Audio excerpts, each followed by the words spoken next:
తెలంగాణ ముఖ్యమంత్రి రేవంత్ రెడ్డి మాట్లాడుతున్నారు, చూద్దాం. మీ అందరికీ పేదవాళ్ళ కోసం,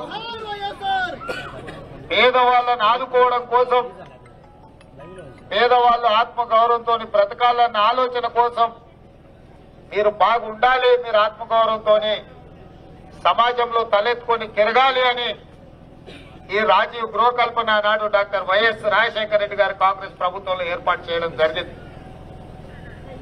మీకు తెలుసు, పొంగులేటి గారు ఎమ్మెల్యేగా మంత్రిగా అయిన మరుక్షణం ఉత్తమ్ కుమార్ రెడ్డి గారు సాగునీటి పారుదల శాఖ మంత్రిగా, మట్టి విక్రమార్క గారు ఆర్థిక మంత్రిగా తీసుకున్న మొట్టమొదటి నిర్ణయం ఖమ్మం జిల్లాలో మీ మున్నేరు వాగు రీటైనింగ్ వాల్ కట్టాలి అని ఎంబడే 650 కోట్లతో టెండర్లు పిలిచి పనులను ప్రారంభించడం జరిగింది.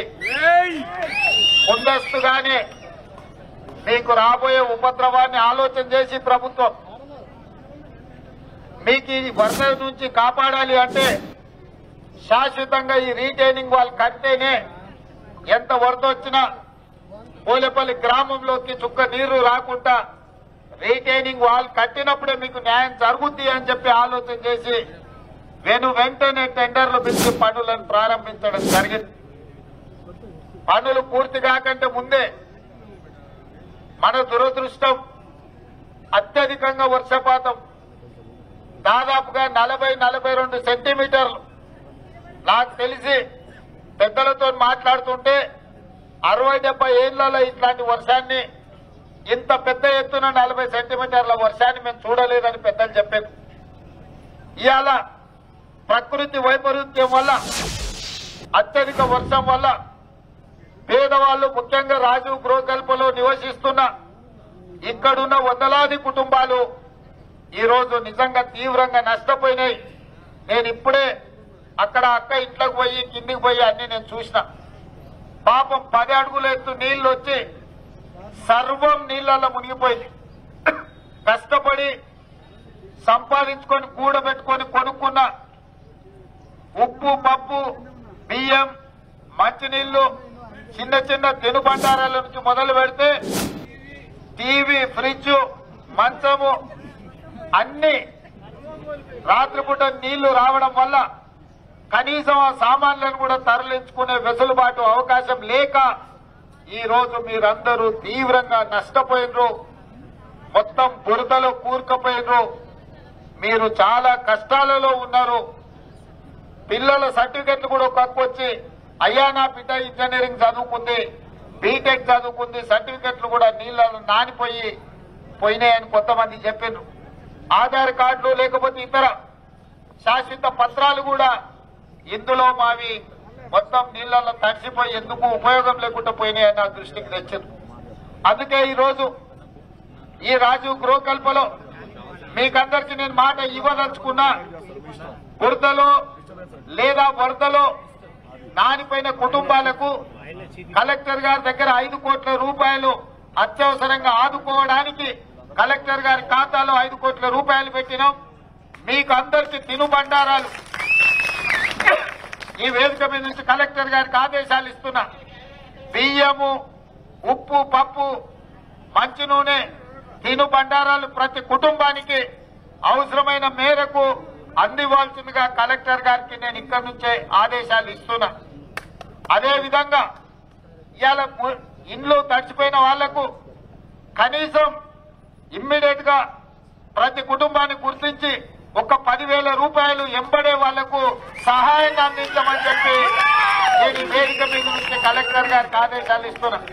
అదేవిధంగా ఎవరైనా ప్రాణ నష్టం జరిగితే 5 లక్షల రూపాయలు ప్రాణ నష్టానికి 5 లక్షల రూపాయలు ఇవ్వండి అని ఇవాళ వారికి ఆదేశాలు ఇవ్వడం జరిగింది. ఇదే కాదు, ఏమైనా పశు సంపద కూడా చనిపోతే 50,000 రూపాయలు ఇవ్వండి అని చెప్పి ఇవాళ వాళ్లకు ఆదేశాలు ఇవ్వడం జరిగింది. ఇదే కాదు, గొర్రెలు, మేకలు ఏమన్నా ఉంటే కూడా చనిపోతే 5 లక్షల రూపాయలు ఇవ్వాలి అని 5,000 రూపాయలు ఇవ్వాలని. ఇదే కాదు, ఇండ్లు దెబ్బతింటే ఆ ఇండ్లకు ప్రధానమంత్రి ఆవాస్ యోజన కింద ఇల్లు ఎంత నష్టపోతే అంచనా వేసి అది 50,000 60,000 ఇళ్లలో నష్టపోతే దానికి కూడా ఆర్థికంగా సహాయాన్ని అందించడానికి ఇవాళ వారికి కూడా ఆదేశాలు ఇవ్వడం జరిగింది. మీ కుటుంబాలను ఆదుకొని మీకు అందుబాటులో ఉండి మిమ్మల్ని అందరినీ మీ కష్టాల నుంచి బయటకు తీసుకొచ్చే బాధ్యత ఈ ప్రభుత్వం తీసుకుంటుంది. మీ స్థానిక శాసనసభ్యులు రెవెన్యూ మంత్రి గారు మీ అన్ని కష్టాలను అంచనా వేస్తారు. మీ కష్టాలకు మీ నష్టానికి ఏ విధంగా నష్టపరిహారం ఇవ్వాలో ఒక అంచనాకు వచ్చిన తర్వాత ప్రతి కుటుంబానికి ఎంత నష్టపరిహారం ఇవ్వాలో దాన్ని అంచనా వేసుకొని ఒక క్రమ పద్ధతిలో మీ కుటుంబాలను ఆదుకోవాల్సి ఉంటుంది. కాబట్టి మీరు ధైర్యంగా ఉండండి. ఈ ప్రభుత్వం మీకు అండగా నిలబడుతుంది. ఈ ప్రభుత్వం మీ మంచి కోసమే, మీకు మేలు చేయడం కోసమే ఈ రోజు వర్షం ఉన్నా ఇట్లాంటి పరిస్థితులున్నా స్వయంగా రోడ్డు మీద మీ దగ్గరకు వచ్చి మిమ్మల్ని కలుసుకోవడం జరిగింది. అందుకే నేను కలెక్టర్ గారికి ఆదేశాలు ఇస్తున్నా. రెవెన్యూ సిబ్బంది ఇల్లు తిరిగి వాళ్ళకి ఎవరెవరికి ఎంత నష్టపోయిందో దాని ఒక అంచనా వేస్తే వాళ్ళకి ఆ నష్టాన్ని ఎట్లా చెల్లించాలో వాటిని దృష్టిలో పెట్టుకొని నష్ట పరిహారాన్ని అందిస్తాం. మీరందరూ కూడా గ్రామంలో ఉన్న చదువుకున్న యువకులు మీరందరితో మాట్లాడి ఇల్లు వెళ్లి వాళ్ళ యొక్క నష్టాన్ని అంచనా వేసి నివేదికలు ఇవ్వండి. ఆ నివేదిక ప్రకారం మీకు ఏదైతే కష్టం వచ్చిందో మిమ్మల్ని ఆదుకొని మీకు నష్టపరిహారాన్ని ఇచ్చే బాధ్యత ఈ ప్రభుత్వం తీసుకుంటుందని తెలియజేస్తూ ధైర్యంగా ఉండండి. మిమ్మల్ని ఆదుకునే పని ప్రభుత్వం చేస్తుంది. మీ సర్టిఫికెట్లు కూడా అన్ని ఒరిజినల్ తెప్పించే బాధ్యత ఈ ప్రభుత్వం తీసుకుంటుంది. మీ అఫీషియల్ డాక్యుమెంట్స్ ఏమి నష్టమైనా వాటన్నిటినీ మీకు ఇప్పించే బాధ్యత ఈ ప్రభుత్వం తీసుకుంటుందని తెలియజేస్తూ మీ అందరి దగ్గర సెలవు తీసుకుంటున్న మిత్రులారా ధన్యవాదాలు.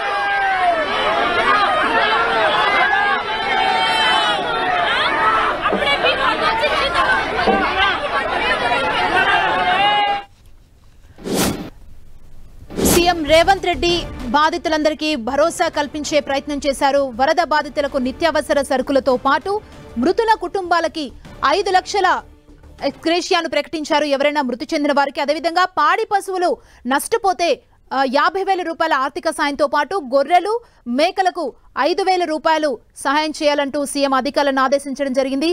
ప్రతి కుటుంబానికి కూడా పరిహారం చెల్లిస్తామంటూ రేవంత్ రెడ్డి ఇప్పటివరకు మాట్లాడారు. ఖమ్మం జిల్లాలో ప్రస్తుతం సీఎం రేవంత్ రెడ్డి పర్యటన కొనసాగుతుంది. కొన్ని ప్రాంతాలను పరిశీలించారు. దెబ్బతిన్న రోడ్లు, అదేవిధంగా పాలేరు ఏరును కూడా పరిశీలించడం జరిగింది. పాలేరు కెనాల్ ని పరిశీలించారు. తెలంగాణ సీఎం రేవంత్ రెడ్డి ప్రస్తుతం ఖమ్మంలో రేవంత్ రెడ్డి పర్యటన కొనసాగుతుంది. రిటర్నింగ్ వాల్ నిర్మాణానికి కూడా ఇమిడియట్ గా అక్కడ ఆదేశాలు జారీ చేయడం జరిగింది. 60-70 ఏళ్లలో ఇంత వాన ఏ రోజు కూడా చూడలేదంటూ రేవంత్ రెడ్డి తెలిపారు. నిత్యావసర సరుకులకు వారందరికీ అందించాలంటూ కూడా ఆదేశించడం జరిగింది. మొత్తం 5 కోట్ల రూపాయలు ఖమ్మం కలెక్టర్ దగ్గర ఉన్నాయి. ఆ నిధులన్నింటినీ కూడా బాధితులకు అందిస్తామన్నారు. మృతుల కుటుంబాలకు 5 లక్షల పరిహారాన్ని అందజేస్తామన్నారు. అదేవిధంగా పాడి పశువులు నష్టపోతే గనక వాటికి 50,000 రూపాయల ఆర్థిక సాయం అందజేయమంటూ ఆదేశాలు ఇవ్వడం జరిగింది. మరోవైపు గొర్రెలు మేకలు ఒకవేళ వాటికి ఏదన్నా అపాయం కలిగి మృతి చెందినా వాటికి 5,000 రూపాయలు అందించాలంటూ అధికారులను ఆదేశించారు. ఖమ్మం జిల్లాలో ప్రస్తుతం సీఎం రేవంత్ రెడ్డి పర్యటన కొనసాగుతుంది. పలు ప్రాంతాల్లో పర్యటించారు. వరద ప్రభావ పరిస్థితిని తెలుసుకున్నారు. అక్కడ మొత్తం నీళ్లలో మునిగిపోయిన పరిస్థితులు మనం చూడొచ్చు. ఇళ్లు మొత్తం నదుల్ని తలపిస్తున్న దృశ్యాలు మనకు కనబడుతున్నాయి. ఇళ్లు కూడా కనిపించని పరిస్థితి ప్రస్తుతం మనకు కనబడుతోంది. ఈ 60-70 ఏళ్లలో ఇంత వాన ఎప్పుడూ చూడలేదంటూ పర్యటన తర్వాత సీఎం రేవంత్ రెడ్డి మాట్లాడడం జరిగింది.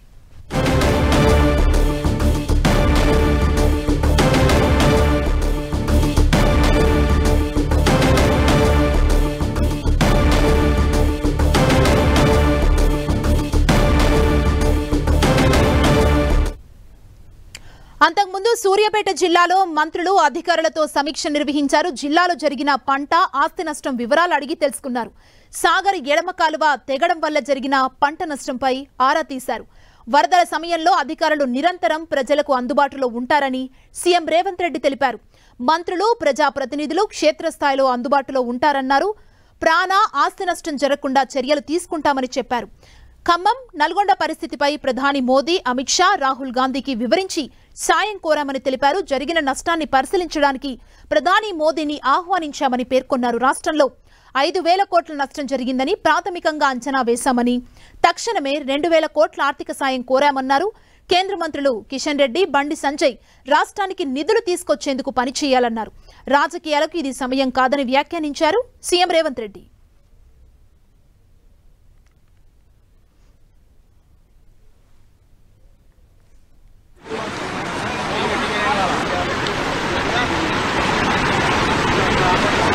సిగ్నల్ వస్తలేదు, ఇక్కడికి వచ్చి అడిగి పోయి మళ్ళీ వాళ్ళకి వచ్చింది. పరిస్థితులు రాజకీయాలకు అతీతంగా మనందరం కలిసికట్టు ఎదుర్కోవాల్సిన అవసరం ఉంది. దాంట్లో పాలకపక్షమా, ప్రతిపక్షమా, పాత్రికేయుల, లేకపోతే స్వచ్ఛంద సంస్థలకు సంబంధించిన వాళ్ళ, ఈ విధంగా స్వచ్ఛంద సంస్థలు కానీ కార్పొరేట్ సంస్థలు కానీ ఎవరైనా సహాయం అందించదలుచుకున్న వాళ్ళు రాష్ట్ర ప్రభుత్వానికి, ముఖ్యమంత్రి సహాయాన్ని ఇస్తే ప్రజలకు మనం ఇంకా మేలైన సౌకర్యాలు అందించడానికి వీలవుతుంది. ఈ వర్గ సమయంలో బుర్ద రాజకీయాలు చేయకండి. నా సూచన, మీరు బుర్ద రాజకీయాలు చేసిన తర్వాత మా కోమటిరెడ్డి గారు లేకపోతే మా మంత్రుల శాఖలో వాస్తవాలను మాట్లాడాల్సి వస్తే అది మీకు వినడానికి కూడా మీకు బాధ కలుగుతుంది. మీరు ఇక్కడనే అబద్ధాలు చెప్తే మా వాళ్ళు నిజాలు ప్రజలకు చెప్పాల్సిన పరిస్థితి వస్తుంది. కాబట్టి దయచేసి బురద రాజకీయాలకు స్వస్తి పలకండి. ఇప్పుడు రాజకీయాలు చేసే సందర్భం కాదు. అందరం క్షేత్రస్థాయిలో పర్యటనకు వెళ్లాల్సిన సందర్భము, క్షేత్రస్థాయిలో ప్రజలకు అండగా ఉండాల్సిన సందర్భము. మీకు బెయిల్ వచ్చిందంటే 20 మంది ఎమ్మెల్యేలను వేసుకొని ఢిల్లీ పోవడానికి మీకు సమయం ఉంటుంది. కానీ ప్రజల కష్టాలలో నుండి చనిపోతే ఎవరు, కేసీఆర్ గారు కానీ కేటీఆర్ గారు కానీ క్షేత్రస్థాయికి మాత్రం కాదు. ఒకరు అమెరికా పర్యటనలు ఉంటారు, ఇంకొకరు ఫామ్ హౌస్లో ఉంటారు.